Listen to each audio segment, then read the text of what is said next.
नमस्कार, आप देख रहे हैं सी न्यूज भारत और मैं हूं आपके साथ रत्ना। बीते कुछ दिनों से हमारे पड़ोसी देश बांग्लादेश में स्थिति काफी भयावह हो चुकी है। आपको बता दें कि ये हिंसा इख्लाफ मंच के नेता शरीफ उस्मान हादी की हत्या के बाद शुरू हुआ, जिसमें हादी के समर्थकों ने हत्यारों की सजा की मांग के लिए प्रदर्शन किया, मगर ये प्रदर्शन धीरे धीरे हिंसात्मक आग में परिवर्तित हो गया, जिसने अपनी चपेट में बांग्लादेश में रह रहे अल्पसंख्यक हिंदुओं को भी नहीं छोड़ा। वहां हिंदुओं के घर जलाए जा रहे हैं, एक शख्स को जिंदा जलाया गया, पत्रकारों को मारा गया और अन्य इंसानियत को झकझोर देने वाली बर्बरता की गई। आइए जानते हैं इस खास रिपोर्ट में कि इस खबर को सुनने के बाद भारत के लोगों में कैसा माहौल है। सहयोगी प्रखर शुक्ल के साथ। नमस्कार, मैं प्रखर शुक्ला। हमारे पड़ोसी देश बांग्लादेश में जिस हिसाब से बर्बरता हो रही है, आगजनी हो रही है, वहाँ पे हिंसा का माहौल है। अभी पिछले साल 2024 में वहाँ पे इतना बड़ा छात्र आंदोलन हुआ जिसमें 1400 लोगों की मौत हुई और जिसमें शेख हसीना को फांसी की सजा दी गई और इसके बाद वो आकर के भारत में शरण ली हुई हैं। फिर उसके बाद 2025 यानी अभी हाल ही में जो वहाँ पे छात्र नेता हैं हादी, उनका वहाँ पे गोली मार के हत्या कर दी जाती है, जिसके बाद एक बहुत बड़ा वहाँ पे आंदोलन छिड़ गया और जिसमें बहुत सारे लोगों की मौतें हो रही हैं और एक व्यक्ति को जिंदा जला दिया गया। इंसानियत की ऐसी क्रूर तस्वीर वहाँ पे निकल के सामने आई है। पत्रकारों को मारा जा रहा है, पत्रकार के जो एजेंसियां हैं, जो न्यूज़ एजेंसियां हैं, उनको जलाया जा रहा है। ऐसे में इतनी बड़ी बर्बरता के पीछे क्या कारण है और उसका प्रभाव हमारे भारत की जनता पे क्या पड़ रहा है और उस प्रभाव को लेकर के हमारे भारत की जनता क्या सोचती है, आइए इन सब मुद्दों पे बात करेंगे। हमारे साथ इस समय मौजूद हैं कुछ भारतीय और कुछ युवा साथी हैं जो कि आज इस मुद्दे पर खुल के अपनी राय रखेंगे। भाई साहब, जिस हिसाब से आप देख रहे हैं बांग्लादेश में, क्या लगता है उसको, क्या कारण है उसके पीछे? अभी तो मीडिया में जो खबरें आई हैं उनके हिसाब से लगता है कि इस निंदा के लिए जो है वहाँ के लोग उग्र हुए और उसकी हत्या कर दी। ऐसा होना नहीं चाहिए। मतलब मनुष्यता में भी सबसे पहले सहिष्णुता आती है, तो अगर आपके विचारधारा सहिष्णुता को मानती है तो कहीं ना कहीं आलोचना को बर्दाश्त करने की क्षमता भी होनी चाहिए। और वो तो आलोचना किया था या नहीं किया था, वो अपना बात रख रहा था कि सब ईश्वर एक है, तो वास्तव में ईश्वर एक है। जिस भी मजहब में जाएंगे, पंथ में जाएंगे, उसमें अपने अपने ईश्वर होते हैं। अगर अल्टीमेट देखा जाए तो ईश्वर एक ही है। मतलब अगर व्यक्ति अगर आस्तिक है तो ईश्वर की बात करता है, तो ईश्वर अलग अलग धर्मों में सब अपने अपने ईश्वर मानते हैं। मेरे हिसाब से होना चाहिए कि ईश्वर एक है और इस आधार पर किसी की हत्या कर दें या किसी को मार दें, अच्छी बात नहीं है, बहुत गलत बात है। तो भारत को तोड़ने की बात की जा रही है, क्या सोचते हैं आप इस पर? भारत को तोड़ने का ख्वाब जो देख रहे हैं वो देखते रहे।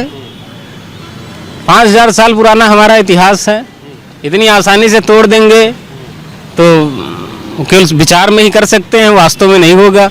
न जाने कितनी सल्तनतें आई, न जाने कितने बादशाह आए, अंग्रेज आए, बहुत तोड़े, नहीं तोड़ पाएंगे। बांग्लादेश में जिस हिसाब से अल्पसंख्यक हिंदुओं के खिलाफ बर्बरता की जा रही है, जिंदा जलाया जा रहा है। दीपू चंद्र दास ने केवल एक ही शब्द उसमें बोला था कि ये सारे ईश्वर एक हैं। और जो नेता वहाँ छात्र नेता जिनकी हत्या हुई, खैर वो तो भारत विरोधी भी हैं, बांग्लादेश विरोधी भी हैं, तो कहीं ना कहीं वो समझिए दोनों के विरोधी। फिलहाल जो इस हिसाब से वहाँ पे बर्बरता हो रही है, ऐसे में आपको क्या लगता है ये कि इसका भारत की युवाओं पे क्या प्रभाव पड़ेगा, भारत की युवाओं को कैसे कदम उठाने चाहिए? देखिए, जो घटना है इसकी जितनी कड़ी से कड़ी निंदा की जाए वो कम है। इस तरह की घटनाएं कहीं भी, किसी भी समाज में, किसी भी देश में, किसी भी राष्ट्र में ऐसी घटनाएं जो ये तालिबानी सजा है, बिना किसी एविडेंस के, बिना किसी ऐसे पड़ताल के अगर ये चीज़ें आप देने लगोगे तो ये घटनाएं और भी आगे बढ़ेंगी हर तरफ से, हर समाज में। और इस तरह की घटनाएं नहीं होनी चाहिए। खैर, ये राष्ट्रीय मुद्दा है। हम लोग फिलहाल वहाँ तक की बातें, अभी अंतर्राष्ट्रीय स्तर तक की बातें तो हम लोग नहीं कर पाएंगे। हमारे बड़े नेता लोग हैं जो इस चीज़ पे आना चाहिए, उनको स्पष्ट रूप से कहना चाहिए कि भाई ये जो घटनाएं होना रही इसके स्पष्ट रूप से रोकना चाहिए, इस पे बोलना चाहिए बड़े लीडर्स को जो हमारे हैं, जो विदेश मंत्री हैं, राष्ट्रपति हैं या फिर जो भी प्रधानमंत्री जो भी मतलब है, इसको बोलने के हकदार उसको बोलना चाहिए। इस तरह की घटना कहीं भी नहीं घटना चाहिए। किसी भी समाज में घटनाएं ऐसे अगर बढ़ेंगी तो और भी घटनाएं होंगी, और इस घटना का जितना निंदा किया उतना कम है। इस तरह की घटनाएं नहीं होनी चाहिए, इस पर कड़ी से कड़ी कार्रवाई होनी चाहिए, इसको पूरा मांग करना चाहिए, इस पर विरोध होना चाहिए, पूरे अच्छे पुरजोर तरीके से विरोध होना चाहिए। 48 का युद्ध, 62 का, फिर उसके बाद 71 के, बांग्लादेश हमारे से ही अलग होता है और आज हमारे ही खिलाफ ऐसे भड़काऊ बयान दे रहा है। मोहम्मद यूनुस का ये तक कहना है कि भारत में समंदर के रास्ते दाखिल हुए, है ना। मतलब होता ये है कि भारत और बांग्लादेश की सीमा में समंदर की वजह से कोई प्रॉपर फेंसिंग नहीं हो सकती है।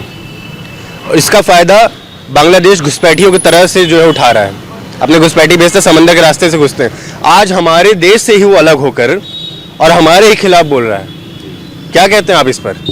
नहीं, बिल्कुल है, ये बहुत दुर्भाग्यपूर्ण है और ये जो अंतर्राष्ट्रीय राजनीति है ये जो है कि बहुत गलत दिशा में जा रही है, और इस पे कहीं ना कहीं सारे नेताओं को बैठ के हमारे जो भी हमारे देश के पक्ष हो या विपक्ष हो, ये कोई बहुत मामूली मुद्दा नहीं है, ये बहुत ही राष्ट्रीय मुद्दा है, ये गंभीर मुद्दा है, और इस पे बैठ के दोनों पक्ष या विपक्ष के हो, सारे देश के लिए सब इस तरह की घटनाएं होंगी, हर जगह जो है कि वैमनस्यता फैलेगा। आजकल के बच्चे जो हैं ये रील पे देख के सारी चीज़ें जो हो रही हैं, हमको तो कभी कभी सोचने पे मजबूर हो जाते हैं कि आने वाला जो जनरेशन है वो देख क्या क्या रहा, सुन क्या रहा है। तो ये घटनाएं जो हो रही हैं आजकल, भैया मीडिया का ज़माना है, हर कोई देख रहा, हर कोई दिमाग में आदमी का द्वेष है, एक दूसरे के प्रति है, और ये सब चीज़ें समाज में मिटना चाहिए, नहीं तो ये घटनाएं और बढ़ेंगी और आने वाले समय बहुत ही ज़्यादा, हम तो कभी कभी सोच रहे हैं कि ये जो घटनाएं बढ़ रही हैं ये जो है कि बहुत दुर्भाग्यपूर्ण हैं, और ये घटनाएं और बढ़ सकती है अगर चीज़ें इस पर रोक नहीं लगा, अगर हमारे नेता लोग जो है इस पर जो है कि मुद्दे पे बात नहीं करेंगे तब। भाई साहब, क्या लगता है आपको, जिस हिसाब से बांग्लादेश पाकिस्तान से मदद मांग रहा है और पाकिस्तान उसको मदद कर भी रहा है, पाकिस्तान से काफ़ी हथियार खरीद रहा है और चाइना से भी उसको मदद मिल रही है बांग्लादेश को, आपको क्या लगता है क्या इस समय असली खतरा भारत को किससे है, पाकिस्तान से या फिर बांग्लादेश से? सबसे पहले तो ये सबसे दुर्भाग्यपूर्ण घटना हो रही है जो भी हो रही है, और ये इंटरनेशनल जो रिलेशन है वो तार हो चुकी है, इतना तार हो चुकी है, ये जो अपना इंटरनेशनल रिलेशनशिप है ये पूरा तार हो चुकी है। जो हिंदुओं के साथ इतनी बर्बरता हो रही है, कोई यूक्रेन का लगा रहा है पोस्टर, कोई कहीं का लगा रहा है। अरे भाई, आपके सगे संबंधी जो थे सब खत्म हो रहे हैं, यही अपने केरला में देखिए, सब जगह। तो हमको तो यही कहना है कि जो भी इंटरनेशनल रिलेशनशिप है उसको मजबूत बनाया जाए, इनके साथ जितनी भी हो सके कठोर से कठोर नीति अपनाई जाए। जो भी इनको हम लोग समर्थन दे रहे हैं बांग्लादेशियों को, चाहे कि रोहिंग्या को, ये देना बंद करें, चाहे बंगाल से चाहे कहीं से भी। और जब हम ही नहीं एकजुट होंगे तो यही सब होता रहेगा। आपने वहाँ की तस्वीरें देखी थी? बहुत भयावह है, बहुत बर्बरतापूर्ण है, बहुत दर्दनाक। जिंदा जला दिए गए? हाँ, बहुत, मतलब ये सोचिए वो जो जल रहा है उसकी मनोस्थिति क्या होगी, उसके जानने वालों की मनोस्थिति क्या होगी, क्या बीत रही है आम जनमानस पे। सब लोग अपने अपने में लगे हैं। इस मुद्दे को बहुत कठोरता से उठाना चाहिए, बहुत जल्द कुछ इसका निवारण होना चाहिए। बहुत दुख की बात है, बहुत शर्मनाक बात है ये। भाई साहब, देख पा रहे होंगे आपकी इस समय आपके पड़ोसी देश में क्या चल रहा है और किस हिसाब से बर्बरता वहाँ पे की जा रही है, और जिस हिसाब से हमें लग रहा है कि समय चल रहा है, बांग्लादेश एक बहुत बड़ी राजनीतिक दौर से गुजर रहा है। ऐसे में क्या आपको लगता है वहाँ पे ये जो स्थिति बनी हुई है, क्या ये होना देश के लिए कितना, किसी भी एक देश के लिए होना कितना सही है, कितना गलत है? नहीं, ये देश के होना नहीं होने की बात नहीं है, यह उस देश का दुर्भाग्य है जहाँ पे ये घटनाएं घट रही हैं। इससे उस देश की विकास कभी भी नहीं हो सकती है, और उस देश की जो मनोदशा होती है इस घटना से बयां करती है। उसकी सोच क्या है? अल्पसंख्यक हिंदुओं के खिलाफ, अल्पसंख्यक हिंदुओं के साथ जो वहाँ पे अत्याचार हो रहा है, इस पे आप क्या कहेंगे? ये नहीं होना चाहिए। किसी भी धर्म विशेष के लिए देखा जाए तो ये बहुत ही घोर निंदनीय घटना है, ये किसी भी समुदाय में नहीं होनी चाहिए। और आप ये बताइए कि जैसे भारत में जो मानसिकता, जैसे ऐसे मानसिकता वाले लोग भी हैं, क्या कहना चाहेंगे आप ऐसी मानसिकता जो अलगाववादी, और जो कहीं ना कहीं भारत में भी इसका समर्थन देखा जा रहा है? क्योंकि अभी कुछ मीडिया रिपोर्ट्स में भी ये बात बताई जा रही थी कि कई लोग इस पर चुप्पी साधे हुए हैं, क्या कहना चाहेंगे आप उस पर? नहीं, देखिए, ये किसी भी धर्म के लिए, या हिंदू हो या मुस्लिम हो, किसी भी धर्म के साथ होना ये बहुत ही दुर्भाग्यपूर्ण बात है। ये किसी भी देश में हो रहा है तो ये बहुत ही दुर्भाग्यपूर्ण बात है। ये उस देश की सबसे बड़ी दुर्दशा को व्याप्त होती है और ये चीज़ें उसको बताती हैं कि उस देश के लोगों की विचारधारा क्या है और वह देश कितनी आगे बढ़ सकता है, इस घटना से ही पता चलता है।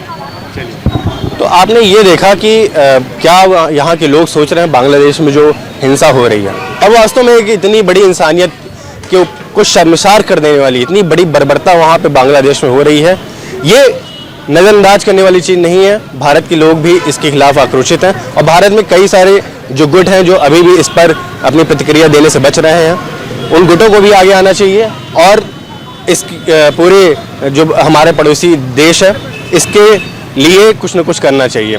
और दूसरी बात ये कि बांग्लादेश जिस हिसाब से राजनीतिक दौर से गुजर रहा है, राजनीतिक बदलाव, एक बहुत बड़ा बदलाव हो रहा है वहाँ पे बांग्लादेश में, और इस स्थिति में वहाँ पे जो भी हो रहा है, खैर वो घोर निंदनीय है, ऐसा चीज़ें नहीं होना चाहिए। इस पे आपने देखा कि हमारे जो लखनऊ के जो युवा साथी हैं इन्होंने क्या अपनी राय रखी, ये क्या सोचते हैं। बने रहिएगा सी न्यूज़ भारत पे। कैमरामैन दीपक के साथ मैं प्रखर शुक्ला। इस खास रिपोर्ट में फिलहाल इतना ही। देश और दुनिया की तमाम बड़ी खबरों के लिए देखते रहिए सी न्यूज़ भारत।